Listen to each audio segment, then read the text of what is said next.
बड़ी खुशी है कि जब से भारतीय जनता पार्टी बनी, मैं 45 साल से भारतीय जनता पार्टी में हूँ। पार्टी जो मुझे आदेश देगी मैं उसके लिए तैयार हूँ।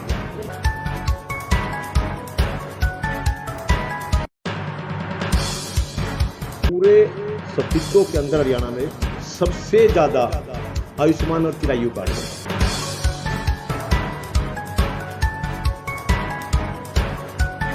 स्थानीय कार्यकर्ता को ध्यान में रखना और निश्चित रूप से अगर आप बढ़िया कैंडिडेट हो तो बहुत अच्छी तरीके से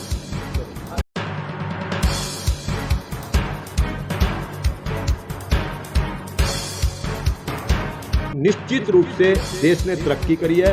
आज पूरा देश मोदी जी को देख रहा है और पूरा देश मोदी जी को तीसरी बार प्रधानमंत्री बना और हरियाणा के अंदर भी तीसरी बार भारतीय जनता पार्टी की सरकार बनेगी।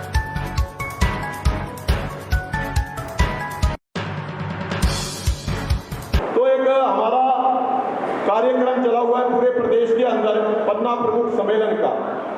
ये पन्ना प्रमुख सम्मेलन की तैयारी की मीटिंग है, ये पन्ना प्रमुख सम्मेलन नहीं है।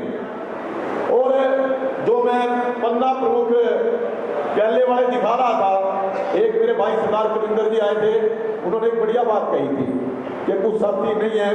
वास्तव में ये हम पुराने फोटोग्राफ दिखा रहे हैं जो आज फोटो खींची है, तो अगले कार्यक्रम में हम उनकी फोटो आपको दिखाएंगे। और निश्चित रूप से आप ये मान के चलना कि जो ये पन्ना प्रमुख सम्मेलन पार्टी का कार्यक्रम है, इसके लिए हमें आज योजना बनानी है और वो योजना हम बाद में बताएंगे आपको किस प्रकार से बनानी है। मैं निश्चित रूप से आप सबका दिल की गहराइयों से धन्यवाद करता हूं, क्योंकि कुछ साथी तो कोरोना काल के बाद मुझे आज पहली बार मिले हैं। जब मैंने 2004 में चुनाव लड़ा था, उस समय भी बहुत पुराने साथी में बैठा हूँ, मेरे सामने बैठे हैं और मैं उनको देखकर बहुत खुश हूँ। मेरे वाक्य में टोटने की टूम है, मैं अपनी जिंदगी में टोटने की टूम को नहीं छोड़ता। क्या भाई का प्यार मिलो, क्या नाम मिलो। ये मीटिंग राष्ट्रीय कीर्ति आह्वान समिति के बैनर के नीचे बुलाई थी, क्योंकि आपने देखा होगा कि राष्ट्रीय कीर्ति आह्वान समिति, जिसका मैं राष्ट्रीय संयोजक हूँ, हमने 15 प्रदेश के अंदर राष्ट्रीय कीर्ति आह्वान समिति के अंतर्गत कार्य किए हैं। और जितने महापुरुष हुए, उन्होंने किसी न किसी समाज में जन्म लिया, लेकिन हमने उनको अपने तक ही सीमित रख लिया। उस समाज ने दूसरे समाज को बहुत कम इन्वॉल्व करा। तो राष्ट्रीय कीर्ति आह्वान समिति की परिकल्पना है कि हम जिस प्रकार अपने बेटे बेटी की शादी में दूसरे समाज के लोगों को बुलाते हैं, इसी प्रकार से अपने जब महापुरुष की जयंती मनाएं तो उसके अंदर हम सभी समाज के लोगों को बुलाएं, ताकि महापुरुषों ने क्या किया उनके बारे में सबको पता लग सके।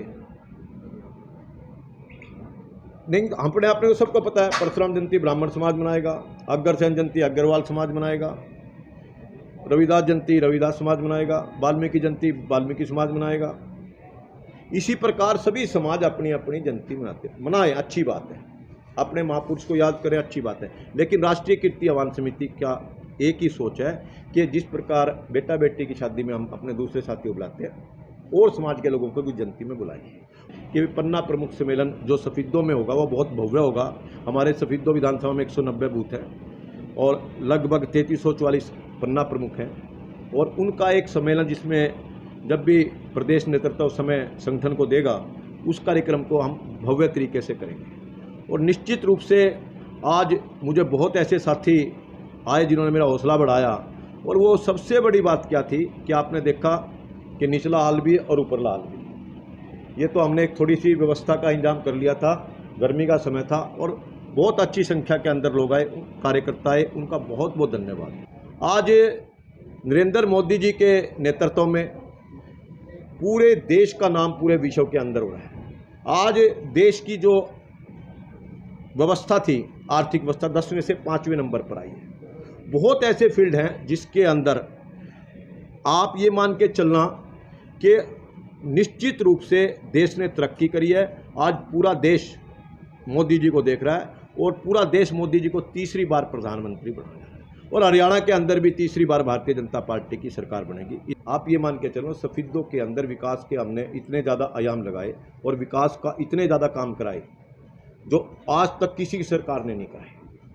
और सफेदों के अंदर देखिए, अब मैं काम गिनाने लग जाऊंगा, उसके लिए अलग से एक प्रेस करेंगे। निश्चित रूप से 7 मई 2017 जो मुख्यमंत्री की जो रैली थी, मुख्यमंत्री ने जो अपने से उस राष्ट्रीय कीर्तिमान के बैनर के नीचे कर एक ग्रांटों की घोषणा करी थी, आप भी काफ़ी साथी उसमें समय उपस्थित थे, और उन्होंने इस के अंदर 200 करोड़ रुपए की ग्रांट सफेदों हल्के को दी थी। और ऐसे ऐसे काम जो किए, चाहे ITI की बात हो, चाहे कॉलेज की बात हो, चाहे सड़कों की बात हो, चाहे ट्यूबवेल लगवाने की बात हो, चाहे पावर हाउस, बहुत काम हुए हरियाणा के सरकार के अंदर। हम आज लगभग 8.5 साल हरियाणा के, 9 साल से ज़्यादा मोदी सरकार की है, और निश्चित रूप से आज एक सिस्टम बदला है। जब सिस्टम बदलता है, उस सिस्टम के अंदर कुछ दिक्कतें आती हैं, लेकिन निश्चित रूप से आज लाभार्थियों की सूची बनी है। मनोहर लाल जी ने जो चिरायु कार्ड की जो सौगात हरियाणा को दी है, बहुत बड़ी सौगात है। और आपको एक जानकारी देता हूँ, एग्जैक्ट फिगर नहीं है अभी मेरे पास, लेकिन पूरे सफेदों के अंदर हरियाणा में सबसे ज़्यादा आयुष्मान और चिरायु कार्ड बने। ये तो आप ज़्यादा बढ़िया जानते हैं कि निश्चित रूप से मुझे बड़ी खुशी है कि जब से भारतीय जनता पार्टी बनी, मैं 43 साल से भारतीय जनता पार्टी में हूँ। पार्टी जो मुझे आदेश देगी, मैं उसके लिए तैयार हूँ। 2014 में भी भाजपा की लहर थी, 19 में भी भाजपा की लहर थी, लेकिन सफेदों में कमल नहीं खिल पाया, क्या कारण था? देखिए, निश्चित रूप से मुझे उसकी कुछ ज़्यादा पीड़ा है। ये नहीं कि मैं, निश्चित रूप से मेरा एक सपना, हमने अपने खून और पसीने से इस पार्टी को सींचा है, और सफेदों एक विधानसभा ऐसी है जिसको हम जीत नहीं पाए, जबकि यहाँ पर बहुत अच्छी मतदाता थी, लेकिन उसका निश्चित रूप से कई कारण होते हैं। स्थानीय कार्यकर्ता को ध्यान में न रखना, और निश्चित रूप से अगर आप बढ़िया कैंडिडेट हो तो बहुत अच्छी तरीके से जीत सकते हैं। अभी भी 17 कैंडिडेट है, 17 उम्मीदवार हैं जो भाजपा की टिकट मांग रहे हैं, मिलने एक को है, लेकिन लगता है आपको भी सब 16 के 16 सपोर्ट करेंगे? देखिए, भारतीय जनता पार्टी के जो, अगर भारतीय जनता पार्टी कैंडिडेट अपने आप को मानते हैं, वो सब भारतीय जनता पार्टी के प्रत्याशी की मदद करेंगे। वो भारतीय जनता पार्टी में जो इसी वजह से अगर चुनाव लड़ेंगे तो उनका तो हम क्या कह सकते हैं, लेकिन भारतीय जनता पार्टी का कार्यकर्ता जिसको भी टिकट मिलेगी उसकी मदद करेगा। देखिए, कुछ दिखते हैं, हमने हर वर्ग को राहत दी है। कुछ जब मैंने जैसे उदाहरण देकर बताया, कुछ जब आप नया करोगे, कुछ ना कुछ दिक्कतें आएंगी। अब परिवार पहचान पत्र है, 1840 लोगों को ही दिक्कत है पूरे सफेदों विधानसभा में। बड़ा ऐसा रखा, पता नहीं कितना है, क्योंकि मैं टच में हूँ। हमने एक मेला लगवाएंगे